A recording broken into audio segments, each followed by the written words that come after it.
All right, take a second and open a quad chart for the next lesson, Breaching Fortress Europe. And our essential question is, how did Allied forces initiate various offensive operations against Nazi Germany? We're going to start off out on the Eastern Front with the Battle of Kursk. And the Soviets had been pushing back against the Germans, but the Germans create this massive counterattack in a bulge or a salient near the city of Kursk. The Germans have the advantage at this time, and Field Marshal Manstein advises Hitler to continue the assault, to press while they've got the advantage. But Hitler doesn't take that advice. He decides to delay until he can build a larger army capable of taking on the Soviets. So he builds time for Model's Ninth Army with 3 Panzer Corps. Manstein already has 4 Panzer Corps there, and he's building aircraft to come in and support from the Luftwaffe for this massive operation. And the operation is called Operation Zitadel or Citadel, depending on what you're reading. And while this is going on, the Soviets have developed quite a bit of intelligence on what the Germans are going to do. So they know precisely where they're going to attack, and that's where the Soviets focus. Probably the best defense in depth obstacle belt that we've seen to date.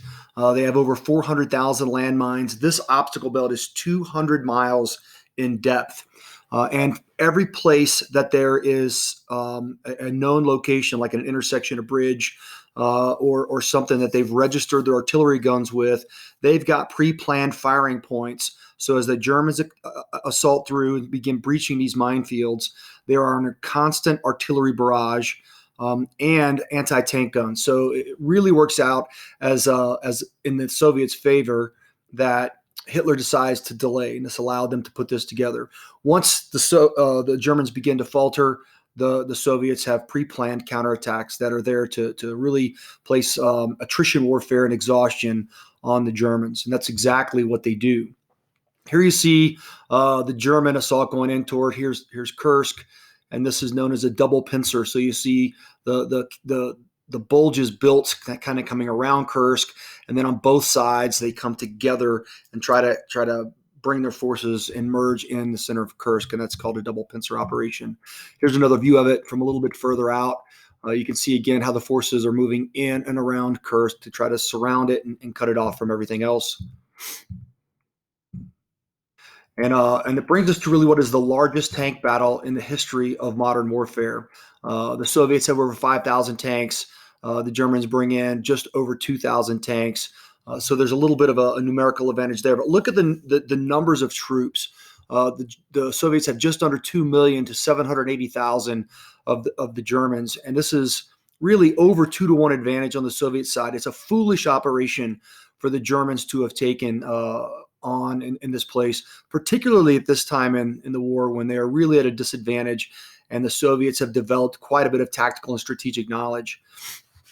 Also, look at the number of guns. These are artillery pieces and mortars, 25,000 that the Soviets put out on the battlefield for this battle. Something that we really haven't touched on yet is that the Soviets outproduce every other belligerent force in the production of artillery. Something that really is overlooked in a lot of studies and a lot of things that you read about any of these battles. But the Soviets really outproduce us, especially the Germans, and at 2,500 to just under 10,000, a significant advantage, over 2-to-1 on artillery pieces there as well.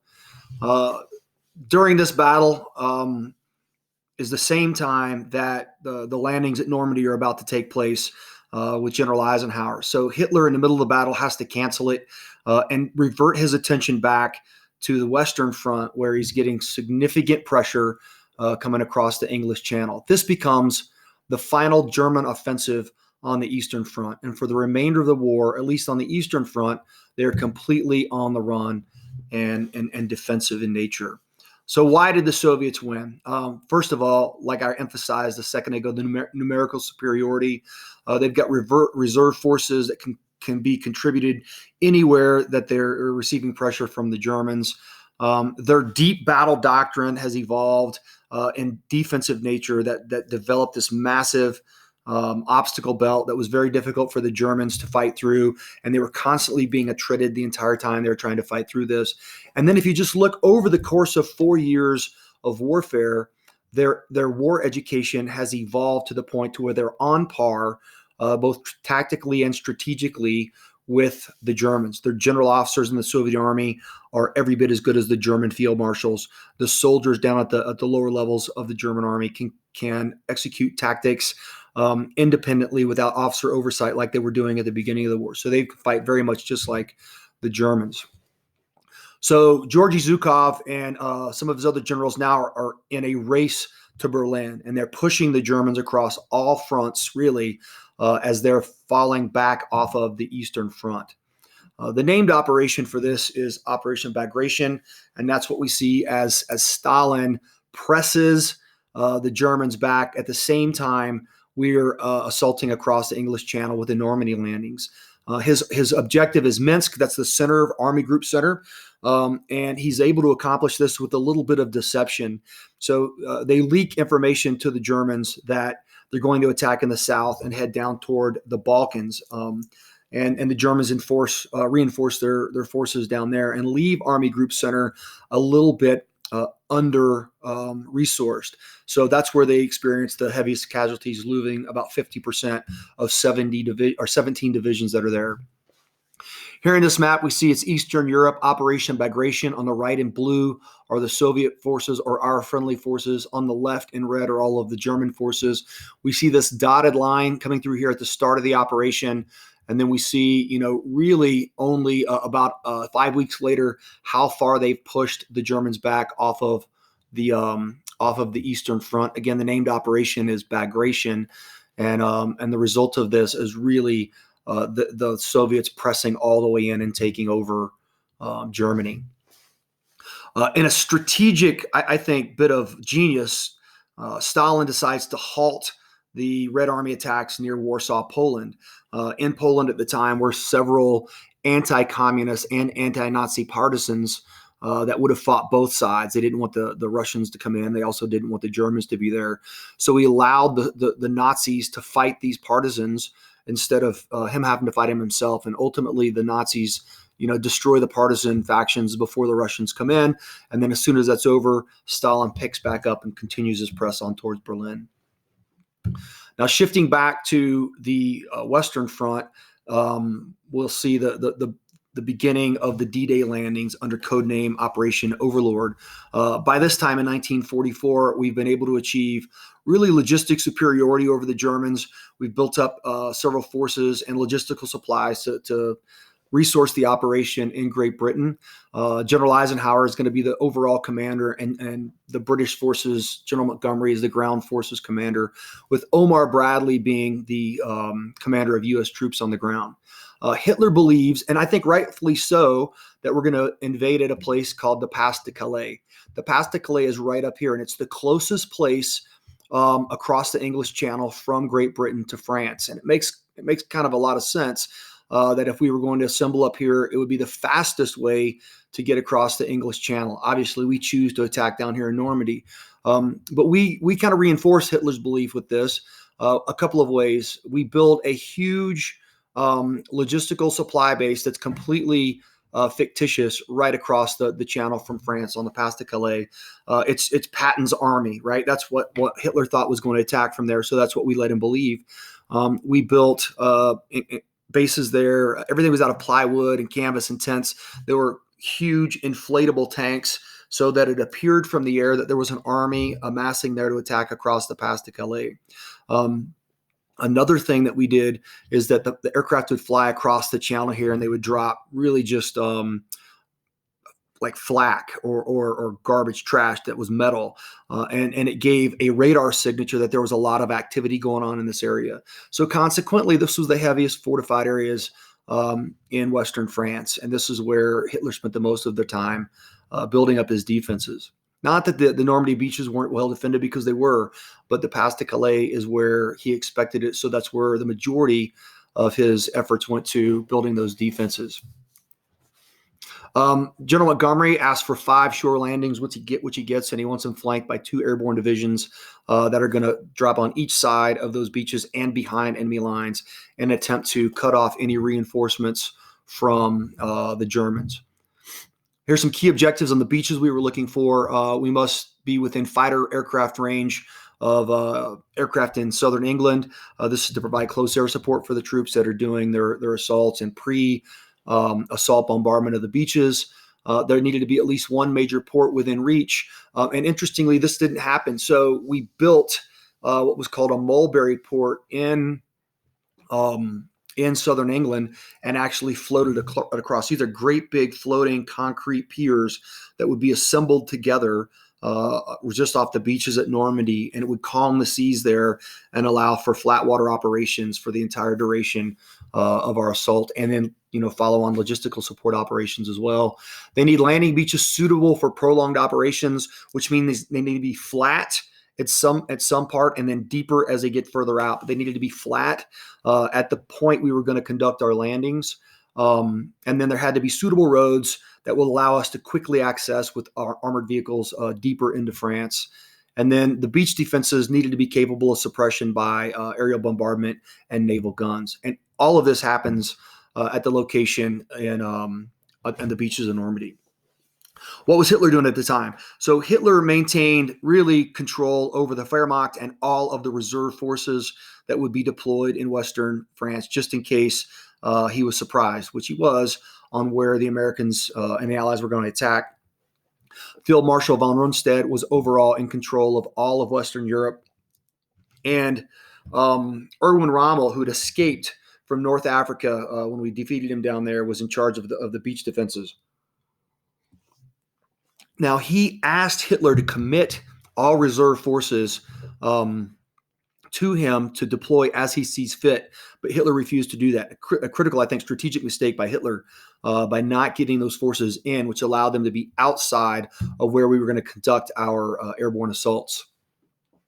Logistically, no operation, I think even to today, compares with what we were able to do on Operation Overlord. 6,000 ships, over 60,000 troops on the ground on day one, 43,000 more troops and 6,000 more vehicles between D+1 and D+2, 3 million total come across the channel, 47 divisions and 5,000 aircraft. If you think of that on the scale of the things we've done in Iraq and Afghanistan, at no point did we do this in 1, 2, and 3 days. It took months really to set up the number of troops and the build up to get over there with the aircraft that were flying back and forth constantly. So this is a single, really logistical miracle that was able to put together. The weather works right, and we're able to get everybody across that channel in record time. So this brings us up to the actual D-Day landings, June 6th, 1944, early in the morning. This is what we're really going up against. The Germans had built 15,000 strong points, all manned by anti-naval guns, anti-aircraft guns, and machine gun nests. Over 300,000 German defenders. They took 250,000 contracted laborers to build this. And all of these sites are built out of hardened concrete, reinforced with steel. And you can see there 20 million cubic yards of concrete and 1 million tons of steel put in just to these beach defenses. Not saying what they did inland, right? This is just on the beach defenses. Into the jaws of death. If you just look at the background of the slide, it's the title of this photograph. Here you can see that they're really landing at low tide. And at this part of the beach, they've got to fight all the way across the beach with very little cover, really no cover that works to prevent machine gun or artillery fire. But it's a long assault from the water all the way across till they get to the first part of those beachheads that are at the base of the hills where they're fighting up into those concrete bunkers. We spread our troops out all across southern England so that Hitler couldn't identify another location other than the one we wanted him to identify in the Pas de Calais of where he thought a number of troops would be. And this area in the center called Piccadilly Circus is really just named after an intersection in London that's a famous meeting place that's kind of an area between multiple neighborhoods that people would go. So this region in the center of the English Channel called Piccadilly Circus is where we're going to meet from all these different locations.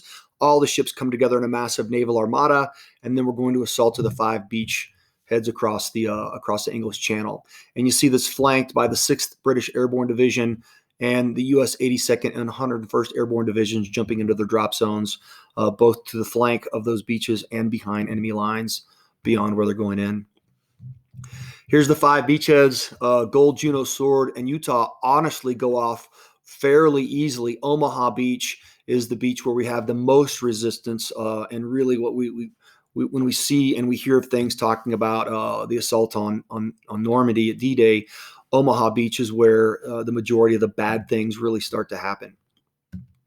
The Germans have strong points all across this area, and for the main reason is they've got a lot of troops held inland down here. So there are roads from the beaches that are coming quickly into these cities.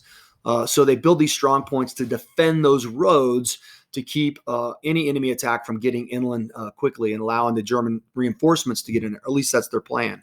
So the colored ovals behind these strong points are the drop zones that the 6th, the 82nd, and the 101st Airborne Divisions are going to jump into, again, early in the morning, behind enemy lines, well ahead of the amphibious assault by several hours. They're moving to key positions, lines of communication. So anything that's a bridge, a road intersection, small villages that they can capture and hold and prevent any German reinforcements from coming back in. That allows the amphibious landings to go off for our troops to get ashore and begin fighting in toward those sites. The main troubles at Omaha Beach. So here at Omaha Beach, the German defenses are 3 times stronger.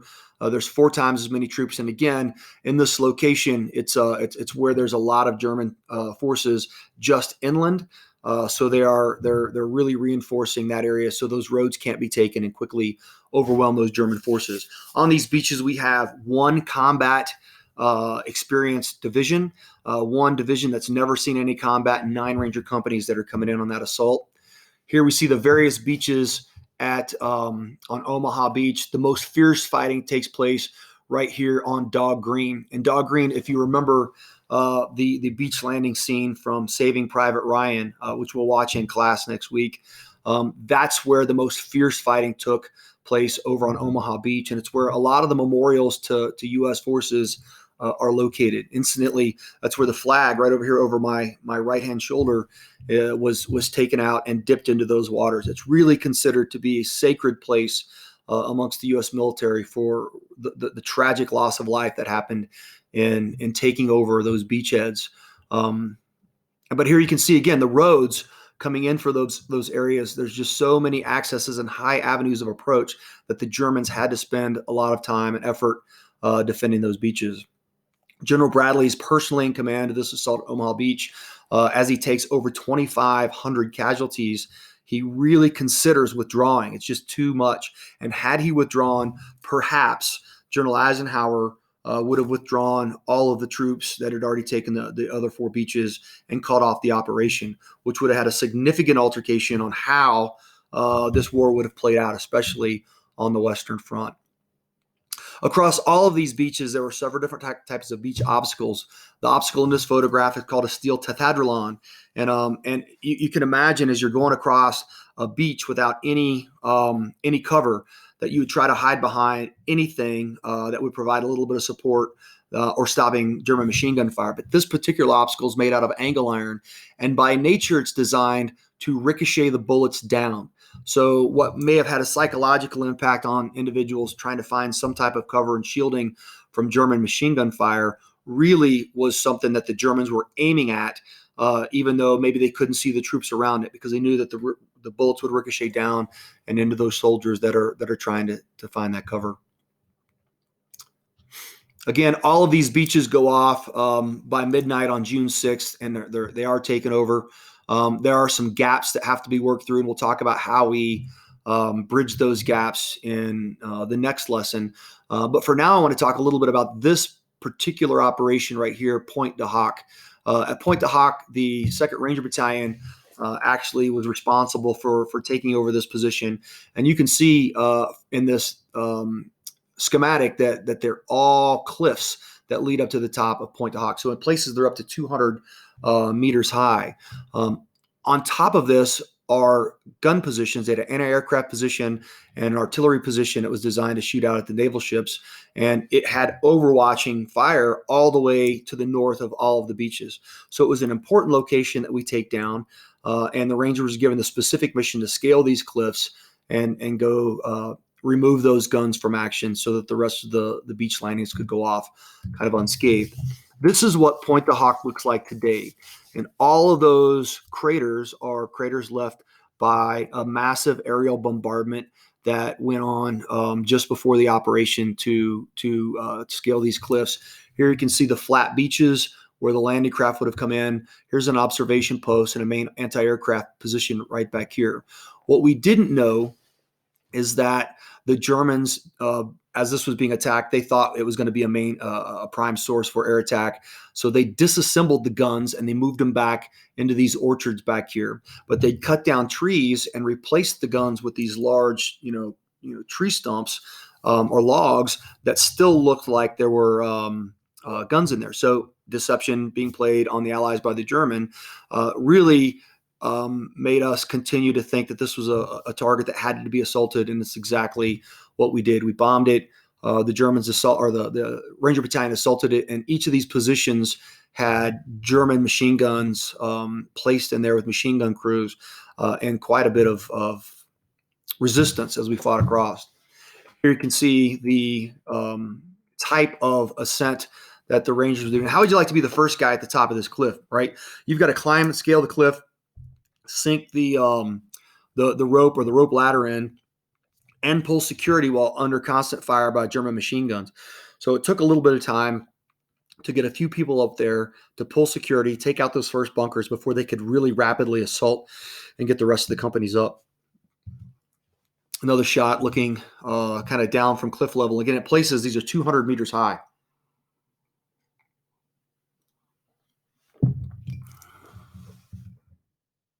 And finally, at D+1, you see the massive, these are great big flat bottom logistical supply ships that carry troops, that carry vehicles. And that's why we needed an area that had somewhat flat beaches that these ships could get in. We could move supplies, vehicles, and everything right off of it. Another thing that's really interesting about this photo are each of these blimps that are hovering above the beaches. And most people think, like today, they're used for communication. But what these blimps were for was to prevent close air support.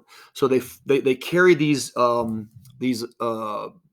ashore with on lines, and they staked them out to the ground so the German Luftwaffe couldn't come in low and strafe underneath where they're at. If they flew through them, it would cause the planes to crash. So it kept the planes higher and very limited close air support. Another fact about them is that it was a complete volunteer African-American special operations unit that did this. They were all volunteers to do that. And once they came ashore, they just became an infantry fighter like everybody else that was assaulting up on those concrete bunkers. And then finally, I think more really and attest to the logistical operations. You see how many ships were involved in this, how many came in on each one of those beaches and supported it. Just a massive, massive logistical operation conducted by the Allies.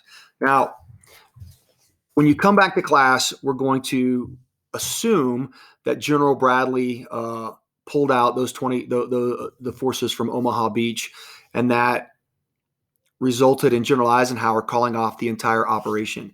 And it's going to be up to you to replan over the next several months where the Allies will attack. You're going to be assigned one of 4 locations, and you will present that back to me as a proposed commander's concept brief on where the Allies should attack the Germans. So keep really everything in mind that you've seen, what went right, what went wrong from the Battle of Kursk all the way forward through the D-Day operations as we come back to class in a couple of days and we plan that operation.